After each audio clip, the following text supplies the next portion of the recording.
एक ऐसी प्रेम कहानी जिसे भुला दिया गया, एक ऐसी प्रेम कहानी जिसे भुला दिया गया। भूत प्रेत भारत कई अनूठी कहानियों और घटनाओं का साक्षी रहा है। यहाँ हर मोड़ पर कुछ ना कुछ ऐसा सुनने को जरूर मिला जाता है जो आपको हैरान कर देता है कि क्या वाकई ऐसा हो सकता है। आज हम आपको ऐसे ही एक स्थान के बारे में बताने जा रहे हैं जो अपनी अमर प्रेम कहानी के लिए जाना जाता है। ऐसी कहानी जो आज कई सदियों बाद भी न सिर्फ याद की जाती बल्कि आज के भौतिकवाद से ग्रस्त समाज में जहाँ प्यार को बस एक खेल की तरह खेला जा रहा है, वहाँ प्यार के उस एहसास से रूबरू करवाती हैं जिसके लिए कभी लोग अपनी जान तक दे दिया करते थे।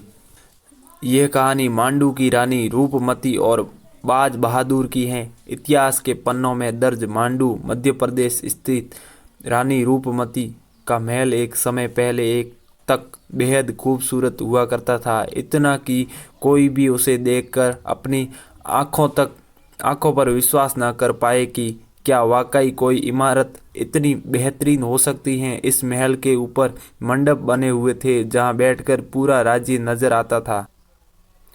यह महल 366 मीटर ऊंची और सीधी खड़ी चट्टान पर स्थित है, जिसका निर्माण बाज बहादुर ने करवाया था। ऐतिहासिक कहानी के अनुसार रानी रूपमती सुबह शाम मंडप पर बैठकर सामने बहने वाली खूबसूरत नर्मदा नदी को देखा करती थी। महल के नीचे की ओर एक और महल है जिसे बाज बहादुर महल कहा जाता है और इस महल से रानी रूपमती का मंडप बहुत खूबसूरत नजर आता था। ऐसा माना जाता है कि जब रानी मंडप में होती थी तब बाज बहादुर अपने महल के झरोखे से रूपमती को घंटों निहार करता था।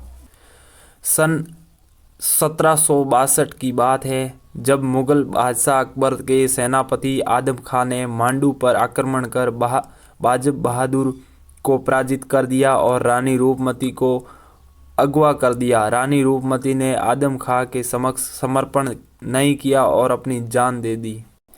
इस घटना के बाद रानी रूपमती और बाज बहादुर की प्रेम कहानी अमर हो गई और अकबर ने ही इन दोनों की प्रेम कहानी को लिखित रूप प्रदान करवाया। मांडू में न सिर्फ रानी रूपमती का महल सरसा बटोरता है बल्कि यहाँ कई और भी स्थान हैं जो अपनी खूबसूरती के लिए मशहूर हैं। मांडू की मस्जिदें भारतीय इस्लामी स्थापत्य कला की बेजोड़ उदाहरण है। इसके अलावा दो अन्य महल जहाँ महल और हिंडोला महल की सौंदर्य के उत्कृष्ट नमूने हैं। मांडू स्थित अरसफी महल की कहानी भी अजीब है। होंग शाह ने सोने की अशरफियों से इस महल का निर्माण करवाया था, जिसकी वजह से इसे अशरफी महल का नाम दिया गया। मांडू की इस भव्यता से प्रभावित होकर मुगल सम्राट जहांगीर यहाँ कई महीनों तक रहा और चप्पे चप्पे का विचरण किया। उसने अपने प्रवास के दौरान कई भवनों का न सिर्फ निर्माण कराया बल्कि कई पुरानी इमारतों की मरम्मत भी करवाई।